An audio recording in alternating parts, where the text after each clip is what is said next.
Welcome friends. In this video we shall be taking on three very important applications. First one being taxation of savings.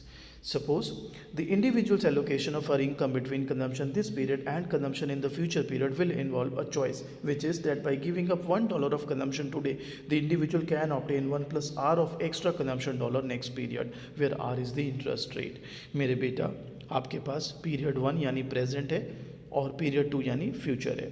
अगर आज आप 1 रुपये save करते हो तो आपको फ्यूचर में वो 1 रुपया तो मिलेगा along with that some rate of interest भी मिलेगा. सो अब as a rational individual you need to decide whether you want to save or not, and if yes, how much you want to save. If the individual saves the dollar and deposit it in a bank, she gets back at the end of the period her dollar plus the interest, जो मैंने बोला. Thus 1/1 plus R is the price of consumption tomorrow relative to consumption today. The individual has a budget constant where she can have C bar units of consumption today or 1 plus R C bar tomorrow or any point on the straight line joining both points. इस point का मतलब है या तो आज ही पूरा consume कर लीजिए, या तो आज कुछ ना करिए, फ्यूचर में सारा कंज्यूम करिए, या कुछ आज और कुछ फ्यूचर में कर लीजिए. So she also has a set of indifference curve between the preference for present and future consumption like beer soda जो हमने पहले किया था. तो ये है सी बार, ये है 1 प्लस आर सी बार. वो यहाँ पर भी हो सकती है, यहाँ पर भी हो सकती है, बीच में भी कहीं हो सकती है. ये इनिशियल एंडोमेंट है जो बता रहा है उसकी आज की इनकम और फ्यूचर की इनकम. इसको देख के आपको सेम 3 माइक्रो इकोनॉमिक्स का इंटरटेम्पोरल याद आएगा. The above figure shows that individual wishes to consume less than her wage income in the first period and so saves the rest, while she can consume more than her wage income in the first period and so she has to borrow. तो अब इस case में तो obviously उसकी income से कम consumption हो रहा है, यानी शी इज़ अ सेवर. लेकिन ऐसा भी हो सकता है कि जितना वो कमा रही है उससे ज़्यादा कंज्यूम कर ले. In that case she will have to borrow. ये राजी. ठीक है. अब हम बात करेंगे कि अगर टैक्स लग जाए किसी की सेविंग के ऊपर, तो इंटरेस्ट के ऊपर rather. So consider now the effects of a tax at rate T on interest income. For a saver, the tax has both income and substitution effect. Because the individual is worse off, she normally will reduce her consumption in both the periods. Thus, the income effect leads to a lower current consumption. आप ऐसे समझिए, आपके पास जो interest आ रहा था, अब उस पर गवर्नमेंट टैक्स ले रही है, तो आपको पहले से कम इंटरेस्ट आएगा. अगर आपको पहले से कम इंटरेस्ट आएगा मेरे प्यारे बच्चों, तो डोंट यू पीपल थिंक आपकी इनकम पहले से कम है. इनकम अगर आपकी कम है तो आप गुड का कंजम्पशन भी तो कम करोगे, नॉर्मल गुड्स और दोनों गुड्स का कंजम्पशन कम करोगे. तो आप ये बताओ, यहाँ पर जो है C1 C2 दोनों गुड्स ही तो हैं और दोनों नॉर्मल गुड्स हैं. आपकी इनकम कम होगी तो आप उसका कंजम्पशन कम करोगे ना. That's why income effect leads to lower current consumption, कि आप और कम कंजम्पशन करोगे. But because the individual receives a lower return from postponing consumption, the substitution effect discourages future consumption and encourages current consumption. अब substitution effect क्या कहता है? जो चीज़ सस्ती है उसे ज़्यादा कंज्यूम करो, जो चीज़ महंगी है उसे कम कंज्यूम करो. यही तो कहता है ना. अब इसको अदर वे में देखें. अब अगर आपको पता है कि आप सेव करोगे मगर ज़्यादा रिटर्न आ नहीं रहा, क्योंकि जो भी इंटरेस्ट आप कमाओगे उस पर टैक्स भी तो दे रहे हो, तो डोंट यू थिंक फिर सब्सिट्यूशन इफेक्ट आपको इनकरेज करेगा, हटा सेविंग, अभी कंज्यूम कर ले, फ़ायदा क्या है, मिल तो कुछ रहा नहीं भाई, टैक्स ही लग जाता है सारा. तो they are working in opposite direction. Income effect कहते हैं नहीं, आपको पहले से कम कंज्यूम करना है और सेव करो. सब्स्टिट्यूशन इफेक्ट कहते हैं भाई अब और कंजम्पशन कर प्रेजेंट में और सेविंग छोड़ दे या सेविंग कम कर ले. So it leads individual to reduce their savings. If the substitution effect is large enough, obviously saving गिरेंगी. अगर इनकम इफेक्ट लार्ज इनफ होता तो ऑब्वियसली कंजम्पशन गिरता और सेविंग और बढ़ जाती. लेकिन बेटा हम ये कोशिश करेंगे अब थ्रू आउट, अभी ये वाली एप्लीकेशन और अगली एप्लीकेशन, कि हम सब्स्टिट्यूशन इफेक्ट और इनकम इफेक्ट को कैंसिल आउट कराएंगे या बराबर रखेंगे. So if substitution and income effect were exactly to cancel each other living savings unchanged, would this imply that the tax is non distortionary. कहते हैं चलो अगर सब्स्टिट्यूशन और इफेक्ट और इनकम इफेक्ट दोनों बराबर हो गए, यानी सेम कंजम्पशन सेम सेविंग, तो क्या अब भी टैक्स जो है वो नॉन डिस्टॉर्शनरी नहीं होगा, या टैक्स जो है वो कोई दिक्कत थोड़ी ना करेगा. So no, for the tax is distortionary so long as it causes the individual to substitute between current and future consumption along her IC. ये भी मैं आपको प्रूव करके दिखाता हूँ. So मेरे बच्चों, ये हमने पहले एक डायग्राम बनाया. अब कई बच्चे कहते हैं सर ये डायग्राम बनेगा कैसे, ये तो बड़ा मुश्किल डायग्राम है, बनाए कैसे. आइए हम शुरू करते हैं ना, आपके लिए. आप चिंता क्यों करते हैं बच्चों. सपोज मैं यहाँ पे आपके लिए ये डायग्राम तैयार करता हूँ, ध्यान दीजिएगा. ये मैंने यहाँ पे तैयार किया, ये मैंने बनाई बजट लाइन ओरिजिनली, और ये आपका इनिशियल एंडोमेंट था W। हम सिर्फ फोकस करेंगे W0 पर, इसको बनाने की जरूरत नहीं, कम से हो जाता डायग्राम। अब सपोज ये बंदे ने डिसाइड करा कि मैं तो अपनी ऑप्टिमलिटी यहाँ पर लूँगा, बढ़िया भाई, तेरी लाइफ तेरे रूल। तो ये हो गया C0 और ये हो गया C1। ठीक है जी, यहाँ तक बात क्लियर। अब ये तो आप मानोगे ना कि अगर वो यहाँ पर अपना ऑप्टिमलिटी ले रहा है, ये उसका कंजम्पशन है, तो एक सेविंग भी इसी से निकल आएगा। अब सपोज हमने लगाया टैक्स, मैं थोड़ा पढ़वा दूँ आपको पहले। Following figure shows the case where the income effect of the interest is just offset by the substitution effect, therefore saving this पहले वाला के बराबर है। आइए अब मैं यहाँ पर बात करते हैं कि इनकम इफेक्ट सब्स्टिट्यूशन में ऑफसेट कर रहे हैं एक दूसरे को। डिस्टॉर्शन मैं भी दिखा देता हूँ मेरे बच्चों। अब राजे प्लीज़ फोकस करना, अगर मैं आपसे बोलूँ कि आपके ऊपर टैक्स लगा दिया गया है, टैक्स लगा दिया गया है, तो डोंट यू थिंक अब करंट कंजम्पशन सस्ती है आपके लिए यार, क्योंकि नेट रिटर्न कम आ रहे हैं। और हमने सेम 3 माइक्रो इकोनॉमिक्स में सीखा हुआ है कि अगर गुड वन सस्ता हो जाए, गुड वन है करंट कंजम्पशन, तो बजट लाइन ऐसे फ्लैटर हो जाती है। इनिशियल एंडोमेंट से पास होते हुए आप चाहो तो पूरा ज्वाइन कर लो, नो प्रॉब्लम। ये बता, तेरे को सेविंग पहले से ज़्यादा मिल रही है, सेविंग पे इंटरेस्ट या कम, नेट में सर कम, तो यानी तेरा प्रेजेंट कंजम्पशन अब सस्ता हो गया है भाई। पहले महंगा था, पहले अगर तू आज कंज्यूम करता तो फ्यूचर का कितना ज़्यादा लॉस होता तुझे, क्योंकि वही सेविंग कितना अच्छा रिटर्न दे देती, पर अब वो उतना अच्छा रिटर्न दे नहीं रही, यानी प्रेजेंट कंजम्पशन सस्ती हो गई है। प्रेजेंट कंजम्पशन है गुड वन सस्ता होगा तो फ्लैटर हो जाता है बजट लाइन। ठीक है भाई, यहाँ तक क्लियर। अब तूने मेरे को क्या बोला कि सर मैं तो income effect substitution effect cancel out कराऊंगा, तो कैंसिल आउट कराएगा तो फिर तू यहीं रहेगा ना भाई। सर यहाँ पे क्यों रख रहे हो मेरे को, यहाँ पे क्यों रख रहे हो, क्योंकि भाई सेम कंजम्पशन सेम सेविंग। ठीक बात, ठीक बात। चले अब हम इसी को कंपेयर करेंगे इनकम टैक्स से भी, उसके लिए थोड़ा पढ़ा लेते हैं पहले, आपको रीड करें।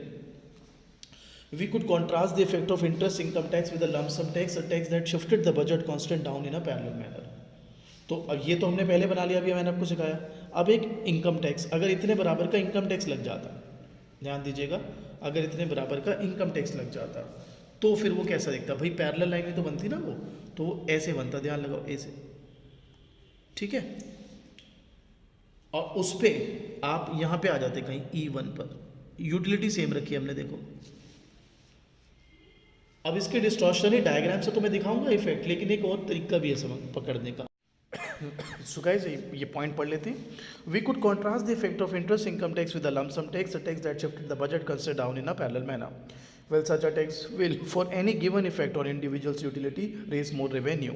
आप देख लीजिए, सेम यूटिलिटी पर है, raises more revenue, तो ये जो E स्टार F है guys, that shall be considered as a deadweight loss or distortion. So for any given level of revenue, individuals will be better off obviously with lump sum tax than the interest income tax. यहाँ पे एक point मैं add करना चाहूँगा that the magnitude of the distortion shall depend on the magnitude of the substitution effect, and the substitution effect shall depend upon how easily you can substitute present consumption with your future consumption. Guys अब आ जाते हैं taxation of labour income, ये भी काफ़ी important application रहेगी। In this case, the two commodities are leisure and all consumption of goods and services. We have leisure hours on x-axis, consumption on y-axis. The wage tax rotate the budget constant. If the individual does not work at all, he faces no tax. Suppose at a 50% wage tax, his consumption at any given level of work will be reduced by half. Again, there will be income and substitution effect. तो उसके ऊपर tax लगाया गया। आइए बात करते हैं। तो ये ओरिजिनल बजट लाइन है, budget constant whatever you want to call it, he was here, tax लगा उसके ऊपर, तो ये बजट लाइन ऐसे रोटेट कर गई कि वो पूरी इनकम पहले सपोज इतनी कमाता था, अगर सारा टाइम काम करता, अब वो उतनी कम कमाएगा क्योंकि टैक्स लग गया उसके ऊपर। अच्छा, अगर वो सारा लेजर पे चला जाए, यहाँ पर ही हो, कोई वर्क ना करे, तो कोई टैक्स नहीं है। आइए थोड़ी थ्योरी पढ़ते हैं इसकी। The substitution effect makes him work less, enjoy more leisure, obviously, क्योंकि काम करना तो अब लुक्रेटिव रहा नहीं, काम से रिटर्न तो आ नहीं रहा, टैक्स तो कम हो गया, तो क्या जरूरत है काम करने की, मजा लो, leisure low.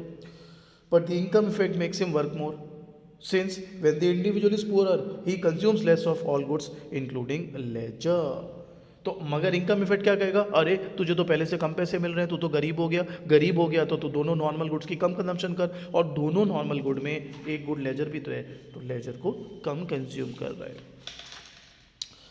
The income and substitution effect thus are working in opposite direction. Now the following figure shows a case where the two effects cancel each other. जो मैंने पहले बताया था हम दोनों बराबर लेके चलेंगे। सो अगर दोनों बराबर लेके चलेंगे कि तो पहले यहाँ पर था, अभी भी यहीं पर रहेगा बेटा। अब इसको कंपेयर करते हैं। So even if income and substitution cancel each other, still it does not mean that the income tax is not distortionary. It is mainly due to substitution effect, जो मैंने अभी पीछे भी बात बोली मेरा बेटा। So guys यहाँ पर आप देख लो, वही इनकम टैक्स से कंपेयर किया, सेम यूटिलिटी। ये जो हिस्सा है आप देख पाएंगे, ये इसको मैं ई स्टार के बोल देता हूँ for example. This is the extent of distortion. आगे बढ़ते हैं मेरे बच्चों। सो फॉलोइंग फिगर शोज, अगर इनकम इफेक्ट सब्स्टिट्यूशन इफेक्ट से ज़्यादा होता तो लेबर सप्लाई का बैकवर्ड बेंडिंग होता। सर कैसे, बताता हूँ। ये लेबर आवर्स है, ये नेट वेज है बिफोर टैक्स, तो इतना काम कर रहे थे। अगर आफ्टर टैक्स हो गए तो आप गरीब हो गए, हाँ गरीब हो गए, तो लेजर कम करोगे, हाँ कम करूँगा। लेजर कम करोगे तो वर्किंग आवर्स बढ़ेंगे, हाँ बढ़ेंगे, लेबर आवर्स बढ़ गए। ठीक है, so backward bending if you have income effect more than substitution effect. आगे बढ़ते हैं गाइस।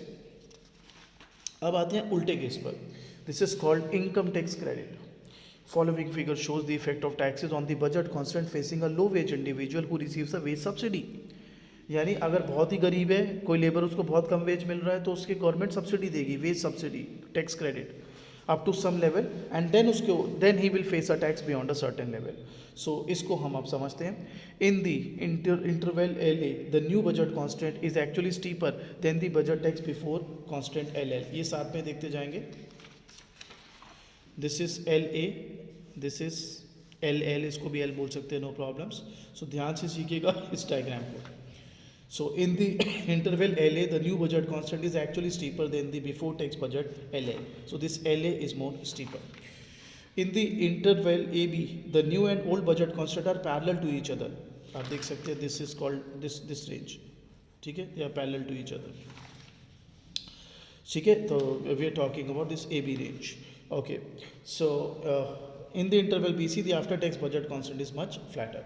अभी मैं इसको प्रूव कर दूँगा, इसका यूज़ बताऊंगा। For an individual who works little like LA, ठीक है, इतना ही काम करते हो, ज़्यादा काम नहीं करते। So the income effect and substitution work in opposite direction, with income effect leading to less work, जो अभी बात करी, substitution effect to more work. For individual who works a moderate amount and chooses a point in the interval AB, there is only an income effect, he will surely work less than before the subsidy, अगर वो इधर आता है तो, क्योंकि equilibrium यहाँ पर आ रहा है उसका। ठीक है, for the hard working individual in the interval BC, the income and substitution effect are reinforcing, he is better off and the return to working is lowered, so the reduction in work efforts is even greater. जो इस range पे काम करे, बहुत ज़्यादा hard working. So for finally in the interval CD, the individual E1TC benefit is completely exhausted and now faces an income tax, so thus he is worse off and then he was in the absence of any tax। आप खुद देख लो ना यार, इसके beyond तो आप पहले के मुकाबले पीछे ही तो आ गए, नीचे ही तो आ गए बेटा। दोबारा से समझ लो मेरे बेटा, यहाँ तक हो तो बेनिफिट मिल ही रहा है, यहाँ तक हो तो पक्का यहाँ पर आओगे, लेजर कम करोगे, यहाँ पर हो तब भी चलेगा, आप कम ही करोगे, लेकिन अगर आप इसके भी बियॉन्ड चले गए तो डेफिनेटली अ लॉस। तो दोबारा यहाँ से पढ़ देते हैं। For the hard working individual in the range BC, income and substitution effect are reinforcing, that is better off and the return to working is lowered, so the reduction in work effort is even greater, क्योंकि उसे पता है यहाँ से इधर जाने में ज़्यादा फायदा है। ठीक है, finally in the interval CD, the individual E1TC's benefit is completely exhausted and उसके पास अब इनकम टैक्स ही रह गया, इसके बियॉन्ड जाएगा तो वर्स ऑफ हो जाएगा। So income effect and substitution effect work in opposite direction. Point C, where E1TC is fully phased out, can occur to the left or to the right of the before tax budget constraint. So एक छोटी सी application है, इसको भी अच्छे से कर लेना चाहिए।